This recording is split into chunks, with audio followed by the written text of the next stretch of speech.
l'école n'est pas forcément responsable dans cet incident. L'école peut facilement se dédouaner en disant que elle a donné un règlement d'ordre intérieur que les parents d'élèves doivent suivre et que les élèves doivent suivre. Dans les 8 jours qui suivent la prise en délibéré de la cause, c'est-à-dire après avoir entendu toutes les parties, après avoir entendu l'enfant qui a tué, entendu son avocat, entendu la famille qui a été victime de la perte de leur petit, il faut maintenant que le juge puisse se décider. C'est ce qu'on appelle en droit le délibéré. Et c'est à ce moment-là que, en ce qui concerne le tribunal pour enfants, on parle d'un délai de 8 jours. Le juge, après avoir entendu toutes les parties, pour délibérer, il a 8 jours. Voici les décisions que le juge peut prendre. 1. Il peut réprimander l'enfant et le rendre à ses parents ou aux personnes qui exerçaient sur lui l'autorité parentale en leur enjoignant de mieux surveiller à l'avenir. De mieux le surveiller à l'avenir. Voici les décisions que le juge peut prendre. 2. Le juge peut confier l'enfant à un couple de bonne moralité ou à une institution privée agréée à caractère social pour une période ne dépassant pas sa 18e année d'âge. C'est-à-dire, le juge qui va juger cette affaire peut décider de retirer la garde de Ali à ses parents. Le juge peut prendre cette décision, il retire la garde de Ali à ses parents, il confie Ali à une autre famille de bonne moralité jusqu'au jour où Ali aura 18 ans, parce que le juge aura constaté que les parents de Ali ont failli à leur responsabilité de bien éduquer leur enfant. C'est ce qui n'a pas été dit par mes confrères qui ont fait des vidéos sur la question ici sur TikTok. Ça, c'est la deuxième décision que le juge peut prendre.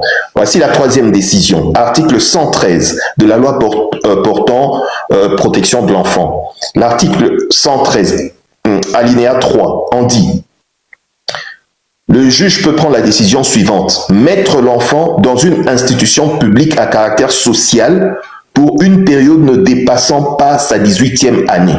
Là encore, à part mettre Ali à la responsabilité d'une autre famille de bonne moralité, le juge peut décider de prendre Ali et de le confier à une institution publique à caractère social jusqu'à ce qu'il aura 18 ans. Quatrième possibilité, le juge peut prendre la quatrième décision suivante. Il peut placer Ali dans un centre médical ou médico-éducatif approprié pour voir si l'enfant n'est pas malade psychologiquement. Et cinquièmement, il peut mettre Ali dans un établissement de garde et d'éducation de l'État pour une période ne dépassant pas sa 18e année. Jusqu'à l'âge de 18 ans, il peut aussi le confier à l'État pour qu'il puisse être mis dans un établissement de garde et d'éducation de l'État. Donc, le juge a 5 possibilités en ce qui concerne la décision qu'il peut prendre à l'égard de Ali. Je vous ai bien écouté. Toutes les 5 propositions que vous avez données, donc il n'y a pas l'incarcération, donc Bakokanga été. En principe, Bakokanga été en prison parce que Azan a moins de 14 ans. Apparemment, ce que Taliban a 10 ans, 11 ans. Loi n'a vu ce lobby, ce qu'Azan a moins de 14 ans, a coquille jamais qu'au sein de la prison. Ok? Bon, en principe, sur le plan pénal, hein, c'est-à-dire il y a une infraction où infraction où code pénal est prévoir pour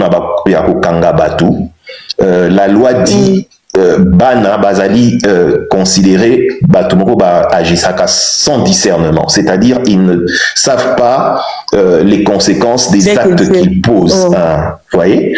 Alors sur le plan pénal, on ne peut pas le mettre en prison, mais sur le plan civil, parents naïfs faut pas réparer parce que article 260, il y a il y a Code civil Nabiso, il y a RDC livre 3 260 et lobby que parents basali responsable, il y a acte et so hypotangi dans l'article 258 romona que tout fait quelconque de l'homme qui cause à autrui un dommage ou un préjudice pour celui par la faute duquel c'est arrivé de le réparer. Donc parents, il y a Ali, il faut foutre ta famille amende des fois à ma bon on soit foutre on soit bazana ngote. Bon, la loi prévoit la contrainte par corps, c'est-à-dire qui transformer amende katela kio soko oza makokia bofutate et commis peine de prison. Tout le monde. Alors maintenant bakokangale des parents. Oui, amende o ya mbongo soko oza na makokia bofutate comme ça en contrainte par corps, transformer en gros et commis peine de prison. Par rapport à Yandenge jugé, mon quoi à décider. Et quand l'ouana paie, et ça vraiment a laissé aller minga chaque année, il y a toujours des bagarres, basali kuluna, babundina bana boy bazongi, neti bazoka sanction mon côté. Chaque année, il y a toujours non, l'enfant est tombé de l'école à partir de la fenêtre jusqu'en bas, les pieds tentés dedans. L'année passée, c'était un enfant qui était tombé là-bas. C'est l'enfant de deuxième ou de maternelle comme ça, oui. Voilà, Babylon qu'on soit là, mais école n'existera pas, ça peut école à ex-ministre d'enseignement. Ah, dans ce cas alors, Ezali Baka négligence, pensa, de la part de cette école-là. Négligence, c'est ça, chaque année. Chaque année, incident il faut penser tirer matoi, benda matoi pas responsable à l'école loin. Il faut penser. La chose grave, l'école continue à fonctionner là où on a tué l'enfant. Bien sûr, madame, que voulez-vous? Terroriste, kota quand la école, il y a pays occidentaux, bomi, batou. Au monde a même terroriste à Boti.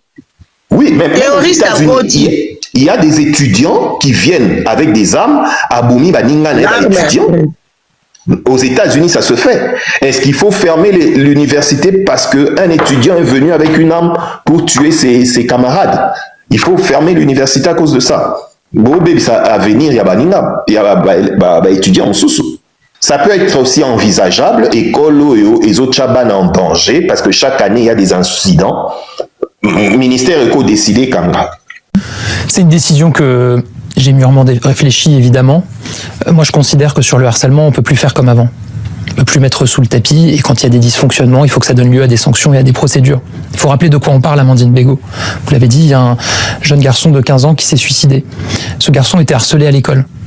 Sa famille a écrit à l'institution qui est censée la protéger son enfant pour appeler à l'aide, et elle a reçu en retour un courrier de menace.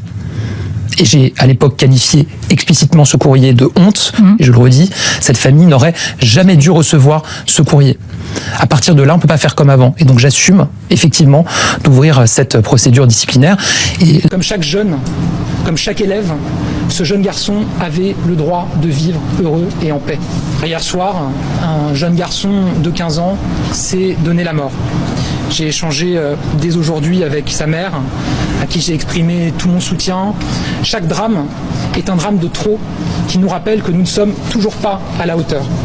Ce ne sont pas des personnes, évidemment, que je veux mettre en cause. C'est la réponse de l'institution éducation nationale face à l'urgence du harcèlement scolaire qu'il nous faut continuer à profondément changer. Comme ministre, après un tel drame, j'ai un double devoir. Un devoir de compassion, bien évidemment, mais aussi et surtout un devoir d'action. Nous devons aller plus loin encore que ce qui a d'ores et déjà été engagé. Une initiative forte sera prise en la matière très prochainement. Nous le ferons. Vous le savez, j'ai déclenché dès le lendemain du drame une enquête administrative en plus de l'enquête judiciaire. Cette enquête a démarré, les inspecteurs ont démarré leurs travaux et ils me remettront leurs conclusions sous 15 jours. Je le dis, cette enquête qui permettra d'établir la manière dont les faits se sont déroulés et les différentes responsabilités j'en prendrai connaissance avec une attention absolue et surtout j'en tirerai toutes les conclusions, y compris en matière de sanctions.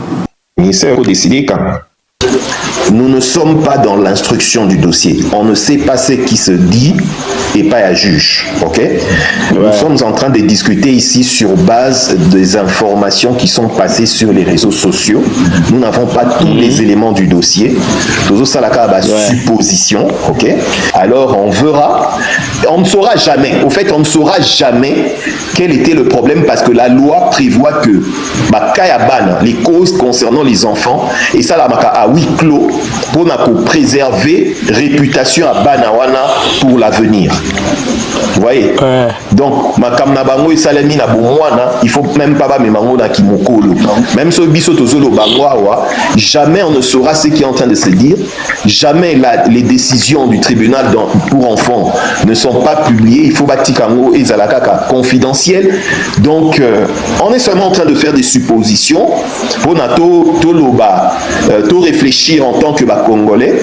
Total à ndengenini, c'est que le gouvernement peut faire pour que ce genre de choses ne puisse pas se reproduire.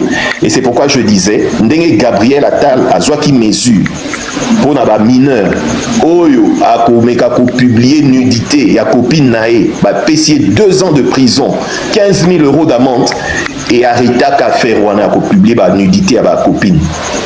Donc il faut que le ministre na biso bazwa mesure moko ya makasi ya koloba bana o ba bunda na classe tocha parents 1 an de prison ou bien 6 mois de prison, école 6 mois de prison, bana fouti sa parent na bino amende ya 5 000 $. Ce que la mesure à bon bimi au monde il faut s'arrêter parce que la loi pénale sert aussi de moyen de dissuader les gens. Bonsoir. Est-ce que je peux aussi parler? Monsieur Makapa, vous avez terminé. On donne la parole à Madame Soleil. Vraiment sans problème vraiment. D'accord, restez avec nous. Madame Soleil, vous avez la parole. Merci beaucoup. Merci. En fait, je vous ai suivi et le sujet m'a paru très intéressant. D'autant plus que je suis une mère, j'ai 3 enfants. J'ai 3 enfants de bas âge, oui. Ce qui s'est passé à Kinshasa, c'est un sujet vraiment délicat qui laisse à désirer, qui blesse, qui fait peur même. Le jour où j'ai vu ces genres de publications, j'ai eu trop peur. Je courais vite à l'école de mes enfants pour aller passer les messages à la direction, de contrôler les enfants et tout, tu vois, le cœur d'une mère. Alors, ce sujet est tellement sensible. En première vue, voir un enfant, parce que j'écoute les gens dire que non, l'enfant a été provoqué, même vous-même, vous avez donné ça sur la deuxième hypothèse. Moi, je pense pas. Un enfant de 10 à 13 ans, je ne pense pas qu'un enfant de 10 à 13 ans est en arrivé là. Même s'il a été provoqué, il a été provoqué de toutes les manières. Je ne pense pas quel genre de provocation qui peut amener à un autre enfant de devoir tuer et poignarder l'autre qui est à l'hôpital parce que ce sont 2 enfants, il y a un qui est décédé et l'autre qui est encore à l'hôpital. Je ne pense pas, peu importe le degré de provocation. Moi, je ne suis pas d'une taille élancée. Quand je grandissais, j'étudiais dans une école privée. On avait toutes sortes d'enfants et on me provoquait. Tu te sens frustré, mais je ne pense pas qu'un jour j'ai eu l'idée d'amener un bistouri, un couteau à l'école pour poignarder mes amis. Non, ma réaction c'était d'aller à la direction, dire au directeur que mes amis me provoquaient, me mettaient mal à l'aise. Et Kirikou, et puis quand je passe au tableau, donc je ne pouvais pas me lever, je ne pouvais pas aller au tableau, je ne pouvais pas faire des mouvements parce que mes amis se moquaient de moi. C'est vrai que c'est frustrant. À un moment donné, je ne voulais pas aller à l'école. J'ai dit non papa, je ne veux pas aller à l'école parce que mes amis me mettent mal à l'aise. Voilà leur projet. provocation. Du coup, papa était obligé aussi d'intervenir à l'école, de voir les directeurs pour dire que voilà, il y a un groupe d'amis qui mettent ma fille mal à l'aise. Et la question a été traitée. Et du coup, il y avait assemblée générale, il y avait des ritirs, il y avait des choses qui se sont dites et puis tout ceci avait pris fin. Mais après un bon moment, peut-être je me dis qu'il aurait dit à la maison que les amis me provoquent et tout. Et on dit aujourd'hui les parents les disent. Moi j'assiste là où mes voisines, que je suis dans une cour commune, il y a des enfants qui disent papa à l'école on me provoque. Et qu'est-ce que papa dit? Tu es un homme.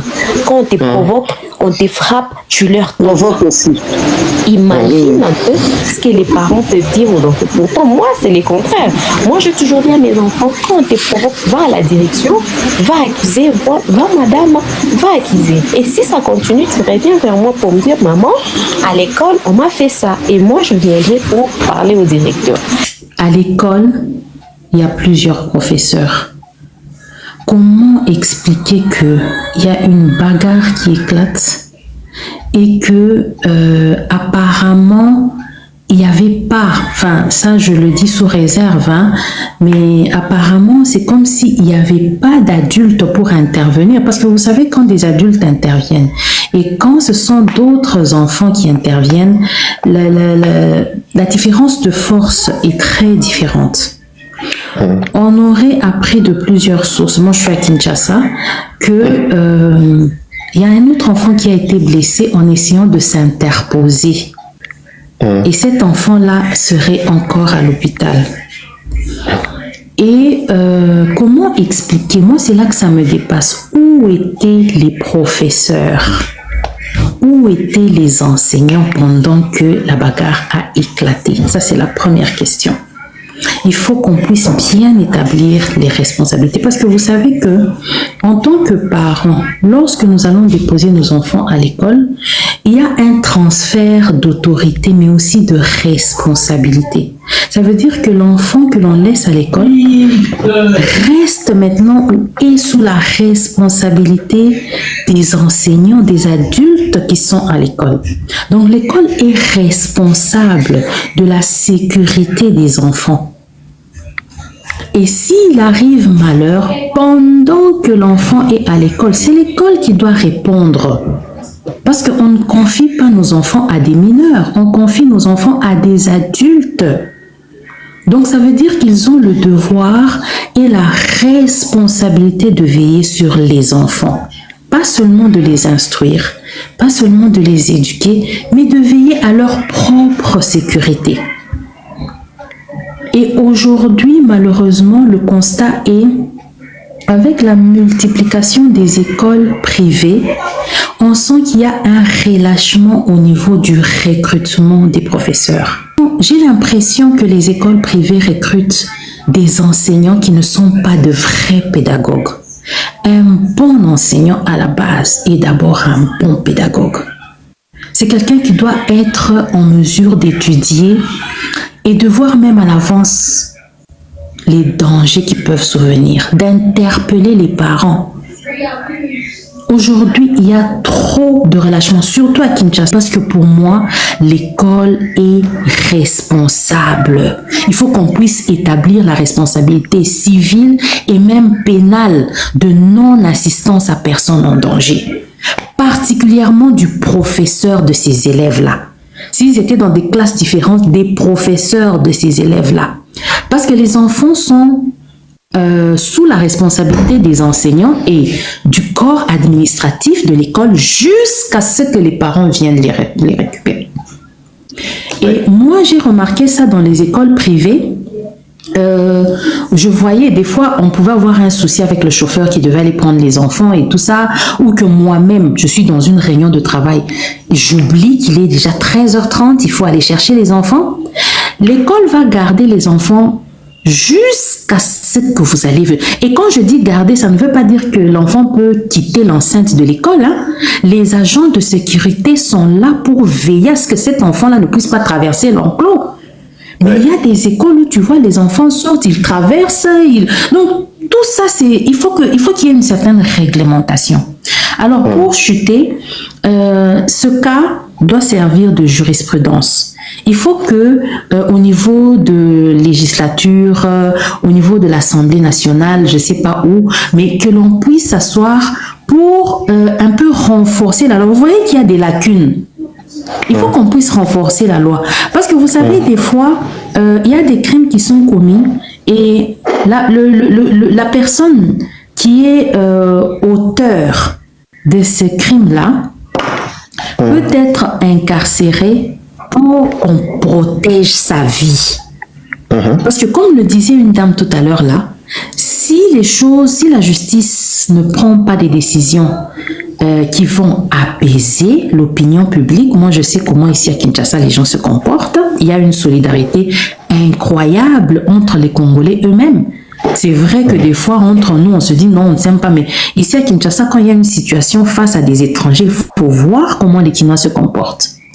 Donc, il faut vraiment qu'on puisse prendre des décisions qui ne vont pas envenimer la situation. Je voudrais vous poser cette question, la question de savoir, est-ce que on peut responsabiliser une école du moment où ils reçoivent beaucoup plus d'élèves qu'ils ont des enseignants. C'est-à-dire, si dans une classe de, disons, 25 élèves, il y a un seul professeur, le professeur a la possibilité de contrôler les élèves quand ils sont en classe, n'est-ce pas?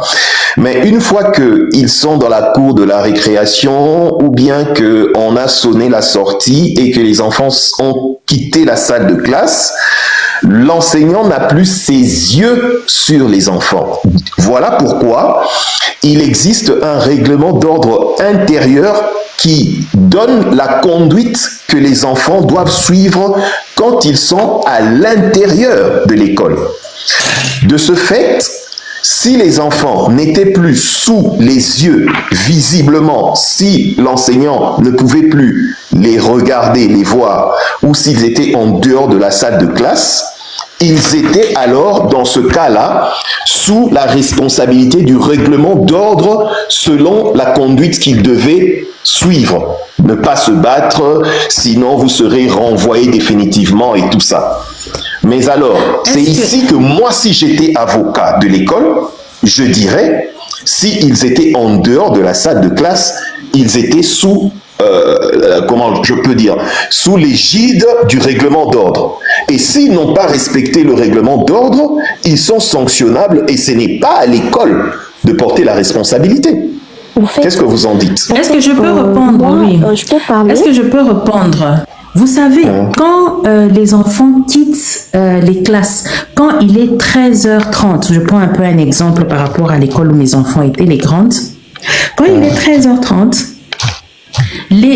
la direction instruisait les professeurs et les agents de sécurité de continuer de veiller sur les enfants.